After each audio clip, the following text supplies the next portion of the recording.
Hey guys, how's it going? It's Janie over here at JaniesSweets, and in this episode I'm coming at you with a tutorial on how I made this Hawaiian luau cake.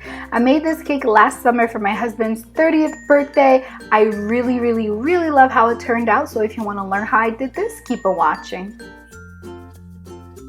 Now I'm using a dummy cake for this particular cake. I did not need that much cake, but I still wanted the look, so dummy cakes are great to do that. All you do is you just rub some vegetable shortening all over your cake dummy, and then that will stick the fondant onto it.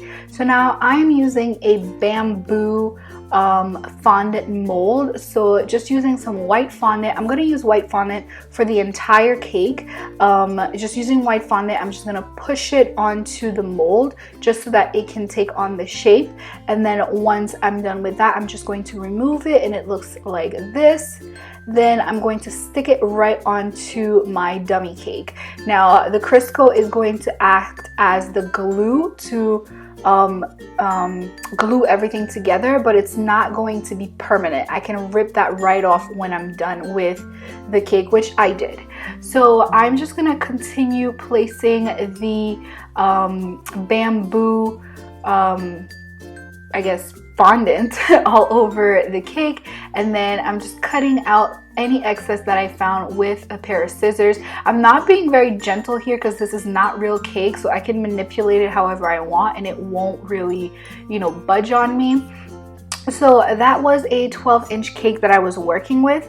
Now moving on to the 10-inch cake, I'm just going to panel it. And now paneling is extremely easy. You can do that with real cake, but with a dummy cake, it's even easier. So all you do is, again, rub it with Crisco and then put on your fondant all over, and then using an X-Acto knife or any sharp knife really, you're just going to cut off all of the excess like I'm showing you right now.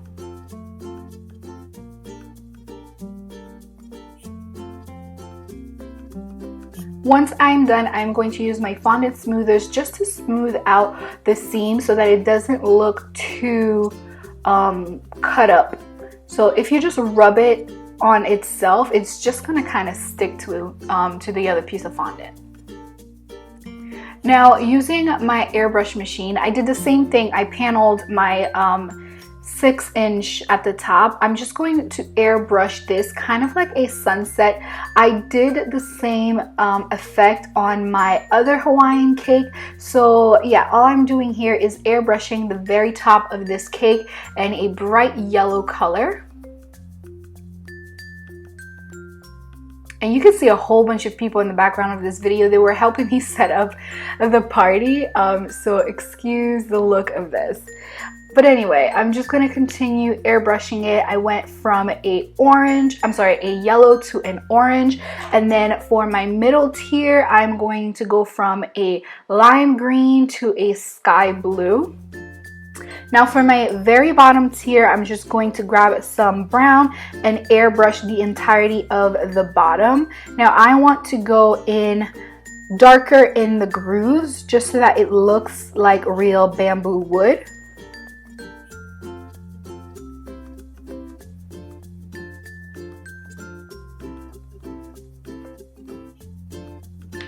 Take your time with this. Don't rush this process. This actually took me way longer than what you see on camera. So make it look as appealing and as bamboo-esque as possible.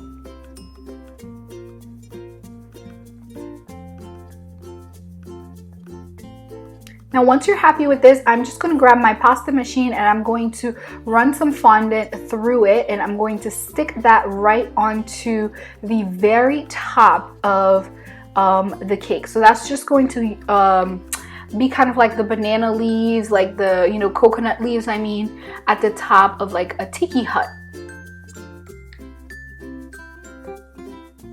So So just continue sticking it right onto itself using the Crisco. Like I said, it's not going to be like rock hard solid, but you just use your judgment. I was not transporting this cake. It was just gonna be set up right in my backyard, so I didn't really mind that it didn't stick very well. If you really wanted it to stick and be glued on, you can use gum glue or royal icing and it'll be a little bit more permanent. Once I have placed all of my I guess my strings at the top, I'm going to lightly airbrush it with the brown again, but I want it to be more of a tan color than a brown. And I'm just gonna go back on that same side that I did before just to darken it up a little. Now I have these flowers that I found on Amazon. I did not make them. Again, I will link everything that I have that I could find down below for you guys, but all I'm doing is airbrushing this one a pink color and I left the other one a white color, and I'm just going to poke that right through the top. Now I have just made a couple of flowers. This is just a cutter that I had, a Wilton cutter, and I'm just going to airbrush a few of them in a pink, a few of them in a yellow, and the rest in an orange color.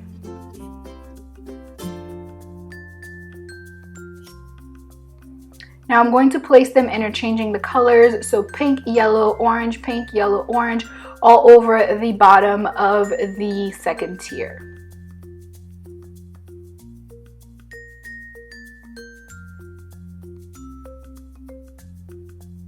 Again, I didn't really care whether or not it stuck to the cake.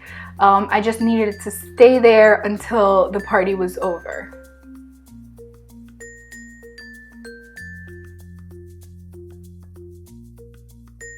Now I found this tiki head ice tray mold, but I used it for fondant, so you definitely can improvise if you don't have a fondant mold of some sort. So all I'm doing is I'm going to airbrush the fondant once it's come out, just so that it can be a little bit more pronounced.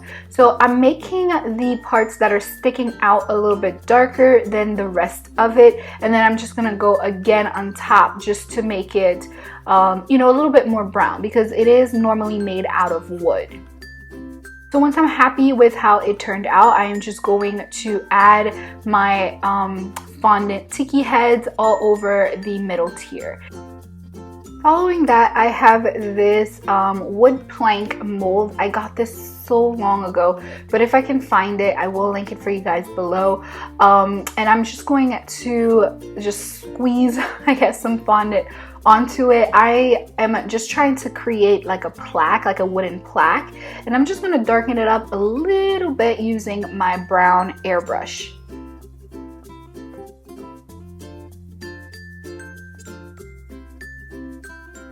Now I'm going to just use some water or gum glue you could use here and stick it right onto the middle of my top tier, and then add the little stick at the bottom. So it just looks like, you know, like a stick in the mud.